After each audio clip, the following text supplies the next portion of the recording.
Hello friends, मेरे story channel में आप सबका स्वागत है। आज की हमारी कहानी है गलत फहमी। मेरा नाम रिया है। आज मैं आपको अपनी कहानी सुनाने वाली हूँ। मेरी शादी अनूप से हुई है। शादी एक अच्छे बड़े घर में हुई है। पैसों की कोई कमी नहीं थी। मैं और मेरे पिता अपने आप को बड़े खुशकिस्मत मान रहे थे कि मुझे ऐसा घर मिला है। सभी रिश्तेदार भी कह रहे थे कि रिया के तो भाग खुल गए, किस्मत वाली है। हम लोग उनके मुकाबले कुछ भी नहीं हैं।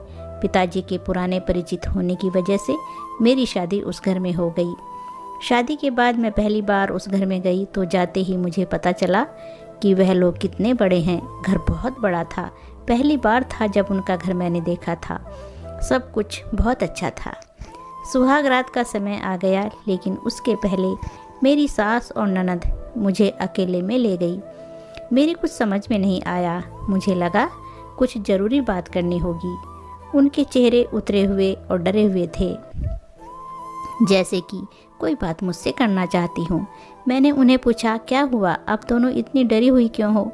मेरी सास बोली, बेटा, हम तुम्हें कुछ कहना चाहते हैं, लेकिन तुम यह सुनकर हिम्मत रखना। साथ ही मेरी ननद भी बोली कि अब हम जो तुम्हें बताने वाले हैं वह बात हम तीनों के बीच में ही रखना। यह बड़ा घर है, पर यहाँ बात फैलते ज़्यादा समय नहीं लगता, और वह बात सबके सामने आ गई तो हमारे घर की इज्जत मिट्टी में मिल जाएगी। अब तुम इस घर की बहू हो और तुम्हें इस घर का मान रखना होगा। उनकी बातें सुनकर मैं सच में थोड़ा डर गई। मुझे समझ में नहीं आ रहा था कि वह लोग क्या कहना चाह रहे हैं।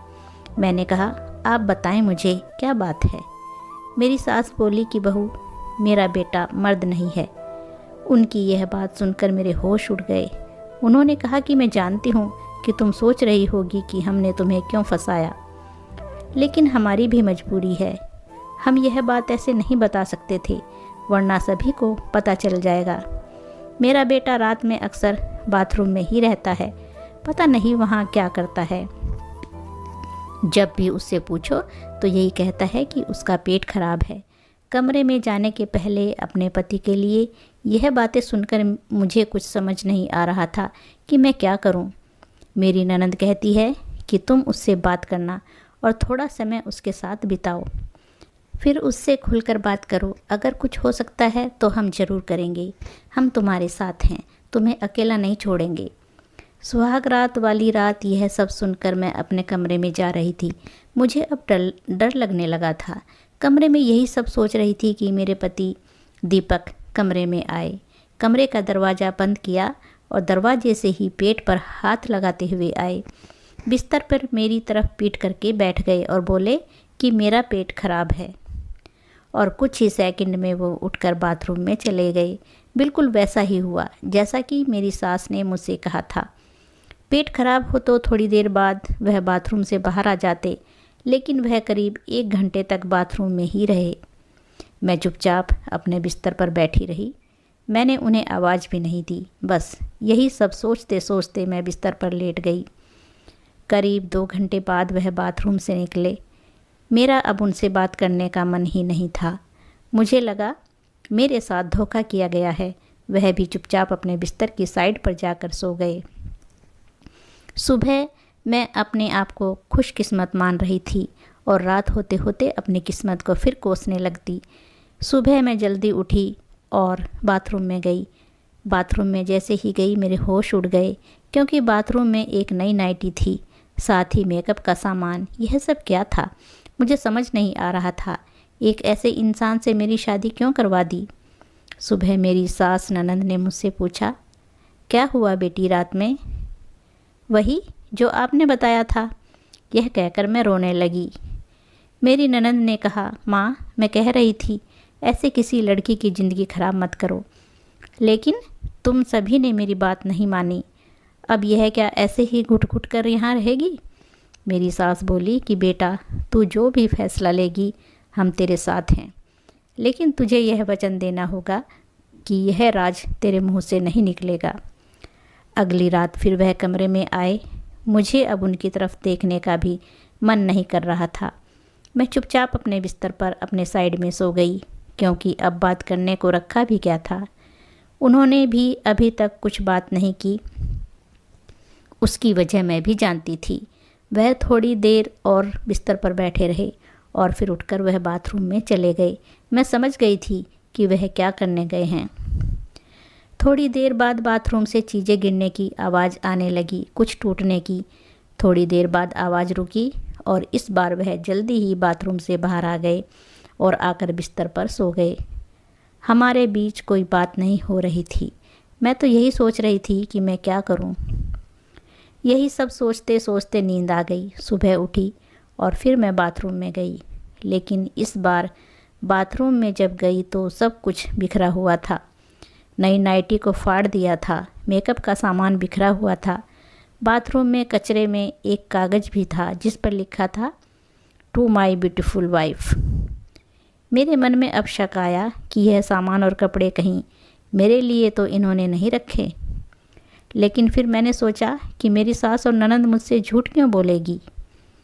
अभी मैंने उनसे कुछ बात भी नहीं की। सुबह मेरी सास ननंद फिर मुझसे सहानुभूति जता रही थी। मुझे उनकी बातों से लगा कि वह चाहती हैं कि मैं दीपक को छोड़कर इस घर से चली जाऊं। मुझे अब मेरी सास ननंद पर शक हुआ। मैंने घर की पुरानी नौकरानी से बात की। मैंने बातों बातों में ही उससे पूछा कि दीपक कैसे हैं। वह बोली कि वह तो बहुत सीधे हैं। उनकी माँ और बहन तो चाहती थी कि उनकी शादी उनकी बहन के पति के रिश्तेदार से हो। बहन और माँ ने तो बहुत कोशिश की, लेकिन उनके पिता नहीं माने और उनकी दोस्त के परिचित यानी आपसे शादी करवा दी। वह दोनों तो आपकी शादी के खिलाफ थी। कई दिनों तक घर में विवाद भी होता रहा, लेकिन तुम्हारे पति दीपक ने कहा कि पापा जो बोले वही होगा।